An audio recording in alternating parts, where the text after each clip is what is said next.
Арбаңыздар Атпай Кыргыз жұртшылығы. Бүгін сіздерге Кепикс берүүсүнөн кезип отурабыз. Элди шыктандырыш үчүн эмнелер керек? Жашоого шыктанып жашаш керекпи, суктанып жашаш керекпи деген суроолордун алкагында бир аз ой бөлүшсөк деп турам.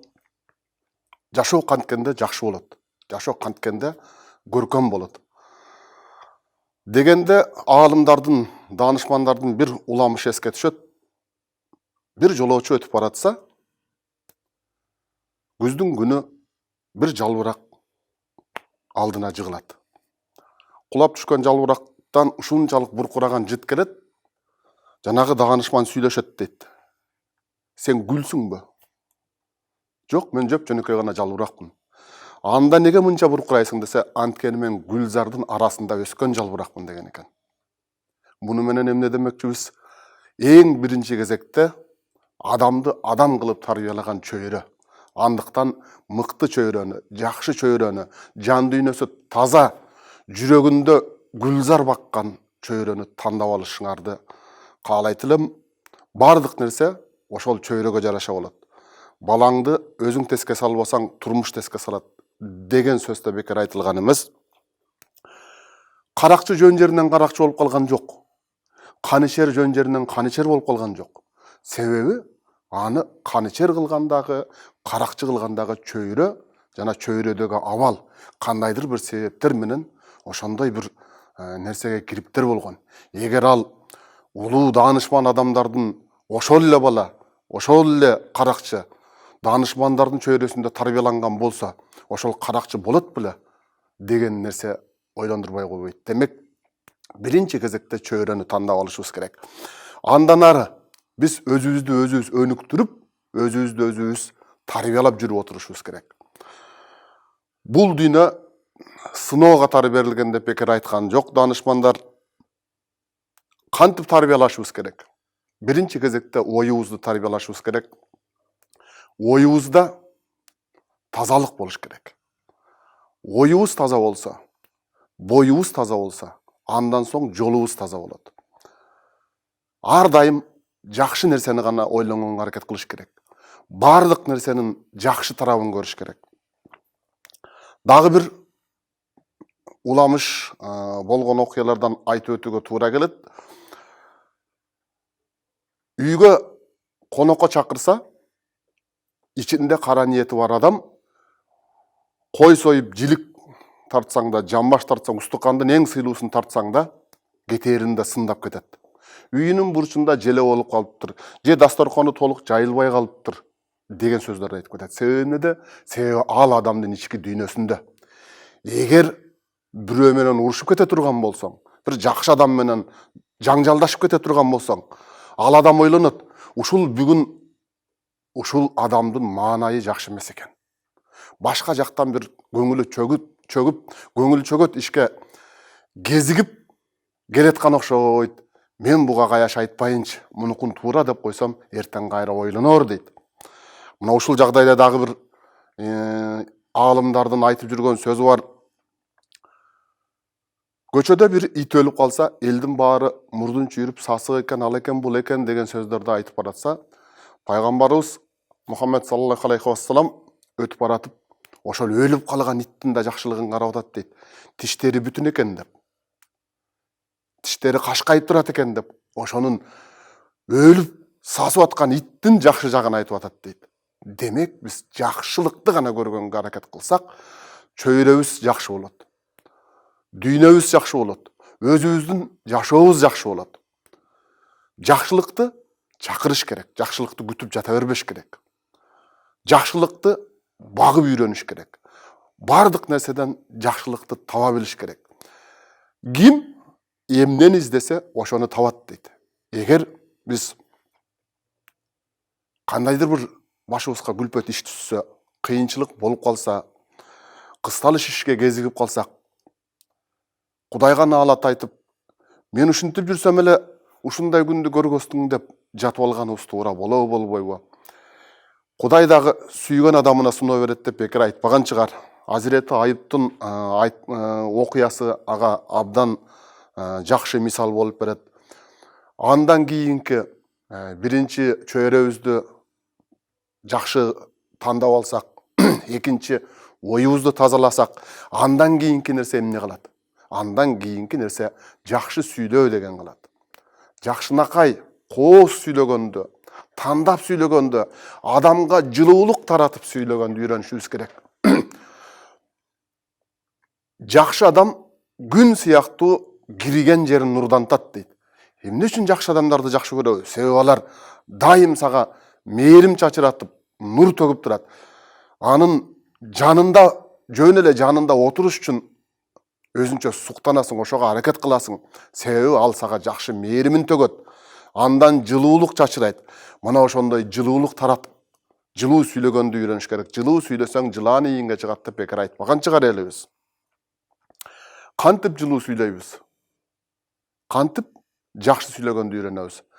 Деген нерсеге келгенде, бул бекер бериле турган нерсе экенин эстен чыгарбашыбыз керек. Кимдир бирөө Кудайга наалат айтат дейт. Наалыш кылат экен. Менде эч нерсе жок. Эгер менде бир нерсе болсо, адамдарга белек кылып берет элем. Мен деле жакшы көрүнөт элем. Мен деле байлардай болуп жомарттык кылат элем. Мен деле жакшылык жасайт элем. Дегенде ага даанышман айткан экен. Сага бекер берилген нерсени, сенде бар нерсени пайдаланбай атпайсыңбы? Менде эмне бар, мен жыпчылаңач кедей болсам? Сага көз берилген. Ошол көз менен жакшы нерсени көргөндү үйрөнүшүң керек. Жакшылыктарды баалай билишиң керек. Сен көз артып, ичиң тарып карабашың керек. Кооз имаратты көргөндө, атаңдын көрөй, ушуну жегич байлар салып алды да, менин мээнетиме жеди да, деген нерсени ойлонуп жата берсең, ал жакшылык эмес. Жараткан Кудай ушундай үйлөрдү салганга көмөк эт. Карачы ушуну ак мээнет, маңдай таман акы, маңдай тер менен салгандыр деп жакшы ойлонууга сага ким тоскоол болуп атат? Жакшылыкты көрө билишибиз керек. Көз бекер берилген бизге Кудайдан. Демек, жакшы нерсени көргөндү үйрөнүшүбүз керек. Андан кийин жакшы нерсени сүйлөгөндү үйрөнүшүбүз керек. Сөз бекер берилген го. Эмне үчүн бирөөнүн жакшылыгын мактап койгондон эринебиз? Бирөөгө мактоо сөз айткандан корунабыз. Же болбосо ошол мактоо сөздү айткыбыз келбейт, ичибиз тарыйт. Бирөөнүн жакшылыгын айтып койсок, биз өзүбүз төмөн болуп калчудай сезебиз өзүбүздү. Бул ичи тар адамдын жасаган сапаты. Жигиттин ичине токумду ат батат. Ичине таруу айланбас, ичи тардан таш качат дейт. Биз дүйнөбүздү кандай кенен алып жүрсөк, Кудай бизге ошондой кенен боло тургандыгын, айлана чөйрөбүз ошончолук кенендик менен мамиле жасай тургандыгын үйрөнүшүбүз керек. Эске алышыбыз керек. Демек, жакшы нерсени көрүп, жакшы нерсени баалап, жакшы сөз сүйлөгөндү үйрөнүшүбүз керек. Ар дайым жылуу мамиледе болушубуз керек. Урушкандын да өзүнүн маданияты бар. Сүйлөгөндүн эле, жакшы сөз айткандын гана маданияты эмес, урушкандын өзүнүн маданияты бар. Урушканда качанкыны эстеп, качанкыны кектеп, оозуңан агыт кирип, кара чыгып, көржемеге алып, жете жотосунан бери карга үйгендин зарылдыгы канчалык? Эмне себептен урушуп атасың? Эгер урушуп кала турган болсоң, ошол себебин гана айт. Сен бул жерден туура эмес кылып койдуң. Андан башка нерсени айтпаганга аракет кылыш керек. Колдон келсе урушпаш керек. Дайым жылмайып жүрүш керек. Жылмайып жүргөн адам жанындагыларга нур чачыратат. Азамат болсоң шаңдуу бол, атың ким деп сурасын деп аталарыбыз бекер айткан эместир. Демек, биз чөйрө тандасак, жакшы сүйлөгөндү үйрөнсөк, жакшы нерсени караганды үйрөнсөк, анан жакшылыкты баалай билебиз. Асылдын баркын асыл билет деп бекер айткан эмес. Биз ошентип өзүбүздү тарбиялап алсак, жакшы нерсени карадык, жакшы нерсени көрүп үйрөндүк, жакшы нерсени сүйлөгөндү үйрөндүк. Демек, өзүбүзгө жакшынакай адамдарды топтой баштайбыз тегерегибизге. Сени жалаң гүлзар курчаган чөйрөгө туш келесиң. Жана сөз башында айткандай, өзүң жалбырак болсоң дагы, Gülzardın arasında ösken жалбырак болосуң дагы гүл жыттанып, айладаңа жыпар буркыратып каласың. Ушул нерсени эске алыш керек. Ал эми өзүң гүл болсоң, бирок таштандын арасында өссөң, сенден гүл чыгабы чыкпайбы, жыт чыгабы чыкпайбы? Мына ошону да эске алышыбыз керек. Бардыгын тандап алгандан кийин чөйрөбүздү тандадык, жакшы сүйлөгөндү үйрөндүк, жакшы көз карашта болгонду үйрөндүк. Мына ошондо тегереңер бүтүндөй гүлзарга айланат. Силер асылдын баркына жетесиңер. Силерге асылдык гана, жакшылык гана, бийиктик гана көрүнүп калат. Майда нерсени тоготпой, майда нерсени боюңарга жолотпой каласыңар. Жалпы кыргыз журтчулугу бүгүн соц тармактардан ушундай бирөөнүн кемчилигин баса калганга, бирөөнүн жамандыгын көргөнгө, бирөөнү жамандаганга, бирөөнү кемсинткенге уста болуп калдык. Мындай нерселерди өзүбүздөн баштап токтотолу. Бүгүндөн баштап, азыртан баштап, ушул учур, ушул ирмемден баштап токтотуп, келиңиздер, жалаң гана жакшы нерселерди сүйлөшөлү. Жакшылыктарды бөлүшөлү. Жакшылыктарда жарышалы, жакшылыктарда жанашалы, жакшы нерселерди издейли. Ар бир адамдын кемчилиги болот. Кемчиликсиз бул дүйнөдө пенде болбойт. Биз кемчилиги бар пенде болуп жаралганбыз. Манас атабыз жанына 40 чорону кантип топтогон, кантип жыйнаган, кантип жок мамлекетти, жок элди бүтүндөй дүңгүрөгөн мамлекетке айландырган. Ошол ар бир чоронун кемчилиги бар эмес беле? 40тын башы кыргылчал, 40-ында көпкөн дыңгылчал, бузукулук кылчу. Ошондойлорду жанына батырып жүрдү. Кантип батырып жүрдү? Анткени Манас атабыз ар бир чоронун артыкчылыгын баалай билген. Ар бир чоронун артыкчылыгын пайдаланган, кемчилигинен айланып өтүп кеткен. Аны айкөлдүк менен жеңген.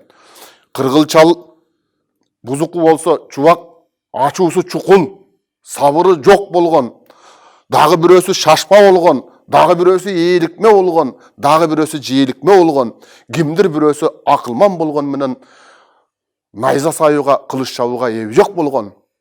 40 чоронун ичинде коркок чора дагы бар, кылса жумуш бүтө албас чоркок чора дагы бар деп айтканы бекер жеринен эмес. Бирок ошолордун бардыгынын өзүнүн ордун таап, өз милдетин аткара турган кызматка коюп, анан ар биринин артыкчылыгын баалай билгенди үчүн Манас болгон.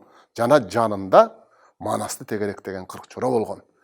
Келиңиздер, биз дагы те качанкы Манас деп, ошого кайрылбай койбой деп, же ошону эстеп гана жата бербестен колдон келсе, ар бирибиз Манас атабыздай болгонго аракет кылышыбыз керек. Ошондо гана Кыргыздын келечеги кең болот, телегейи тең болот. Ар дайым асманыбыз ачык, жан дүйнөбүз жарык, жүрөгүбүз нур чачыраткан жылуулук менен курчалсын. Баарыңыздарга бакубатчылык, бардарчылык, эсенчилик, тынччылык, токчулук жана молчулук каалайбыз.